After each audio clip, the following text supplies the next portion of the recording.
The candles were already melting into pale rivers of wax when the silence became unbearable, because no child's birthday should sound like an empty room.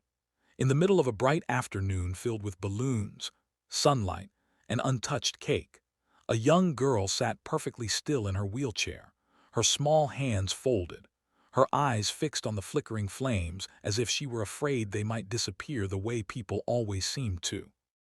This was the birthday no one was supposed to forget, yet everyone had already looked away.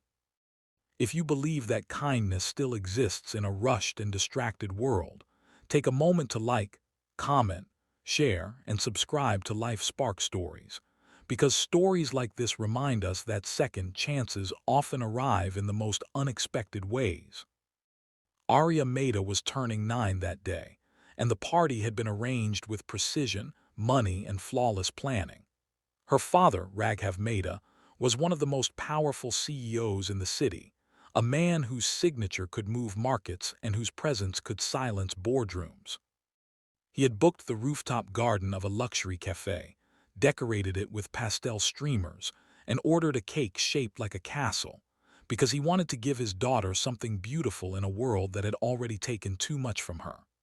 Arya had lost the ability to walk after an accident 2 years earlier, and since then, her world had grown quieter, smaller, and lonelier. Guests had come early, smiled politely, and left even earlier.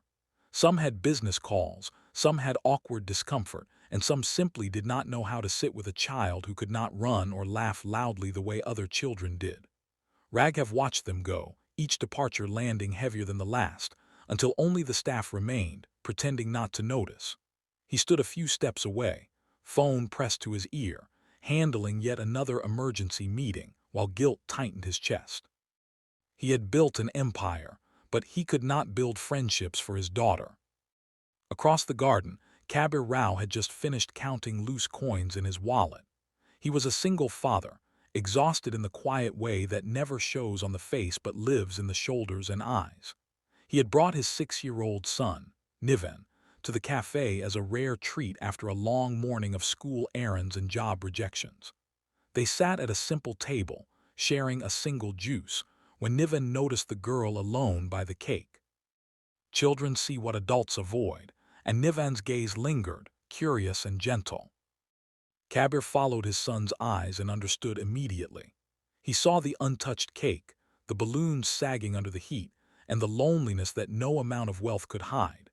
He hesitated, knowing the invisible lines between worlds like his and Raghav's were not meant to be crossed. Still, something stronger than pride moved him forward. He pushed Niven's chair beside Arya's table and offered a soft smile, not as a stranger asking permission, but as a parent recognizing another parent's quiet pain. What followed did not need words. Niven placed a small paper crown from his pocket onto Arya's tray, something he had made at school that morning. Arya's eyes widened, then softened, and for the first time that day, she smiled. The kind of smile that begins cautiously and then grows brave. Raghav noticed it from across the garden, the way his daughter's shoulders relaxed, the way her fingers brushed the edge of the cake as if the moment finally felt real. The sun stayed high in the sky as the 3 children-sized hearts and 2 adult ones shared a space meant for strangers. Kabir helped Niven clap softly as Arya leaned forward, took a breath, and blew out the candles herself. Applause echoed, not loud but sincere, and something inside Raghav cracked open. He walked over, not as a CEO, but as a father humbled by a man who had nothing to offer except presence.